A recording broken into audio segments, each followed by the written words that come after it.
Afternoon viewers. It's been a while since I've done these videos. Believe it or not, it's the third time around I'm doing this. First time, um, the video something went wrong with the recording, and I had too little space on my phone. So I'm redoing this now.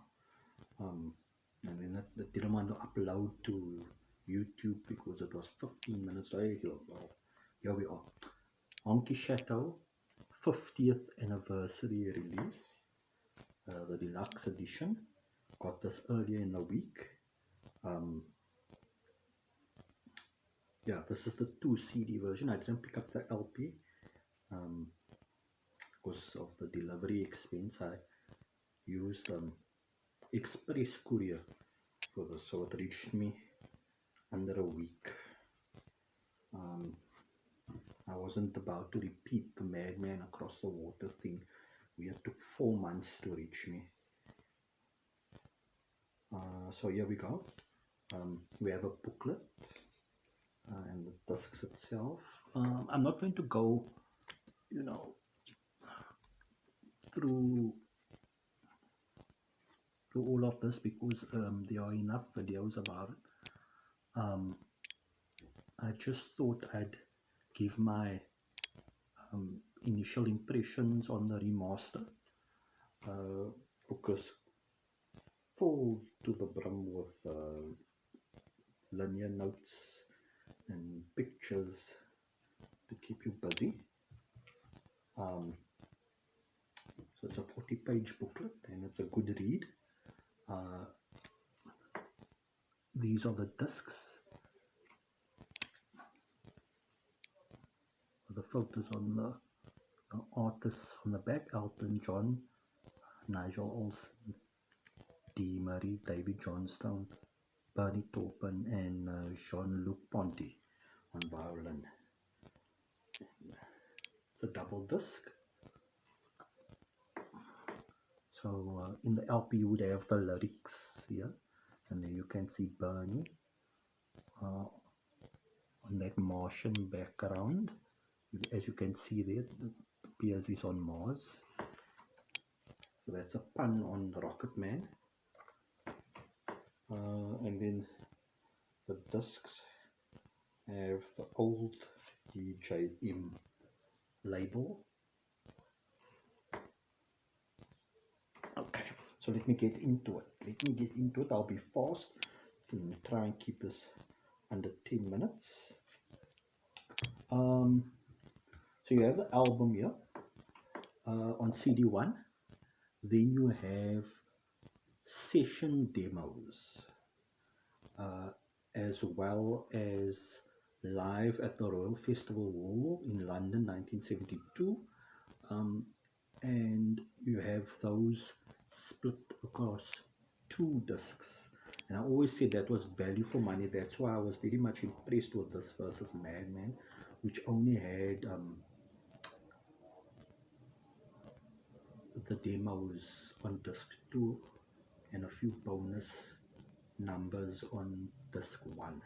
So how it's done is you have the album 1 to 10, and then 11 to 15 is half the session demos on disc 1.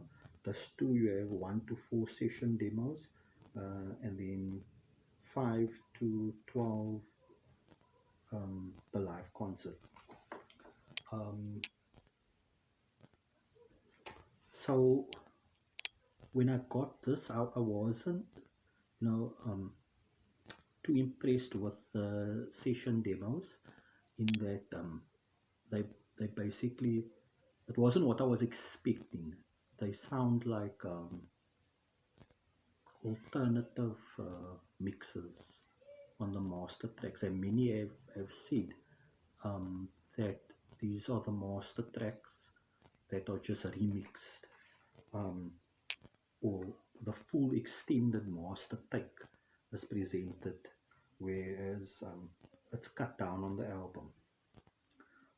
That being said, they are good quality, and the more I listen to them, the more I appreciate them.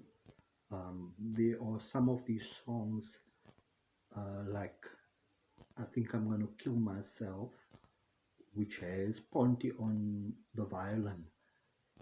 That's totally omitted on the album track. Um, you have Susie, which is backtracking or the backtrack without vocals, so it's almost like an instrumental. Um, and then some of these songs are extended well past the album version. So yeah, as I said, the more you listen, or the more I listen to the session demos, the more I get into them. Um, this, with regards to the live tracks, that I wasn't that impressed with as well, um, because the sound quality is I feel they could have done better EQing the sound of these in the mastering, um, because they're very bright in the high frequencies and very weak in the low frequencies, um, and loud as well, compressed dynamically. So I've played around with the settings on my amp. um, I put it in theater mode and I crank up the bass and roll off the treble. I cut the treble, um, which helps a lot with the concert or the live tracks. Um, and the more I listen to it, um, and when you get past the fact that the sound quality is poor, then what you're left with is an outstanding performance. And I think we need to keep that in mind. This is on the disc with the demos, so I think demo quality can be expected, but I feel they could have done more. Just EQing the live tracks, that would have make it sound much better, because adjusting the EQ on my amp makes it sound much better. The album itself, um, outstanding. Um,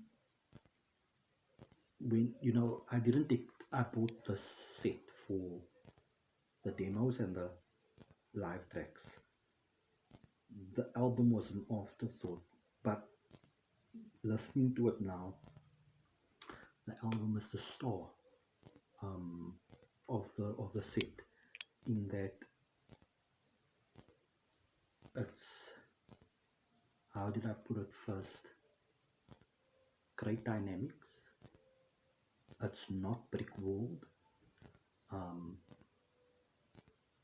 it's rolled off on the high frequency, so you get a nice warm sound, but at the same time the instruments are nice and spaced out. Um, they are clear, you can identify the instruments, um, but it's not it's it's not too bright. Um, it has punch also in the, with the drums, and that's Nigel shines on this remaster.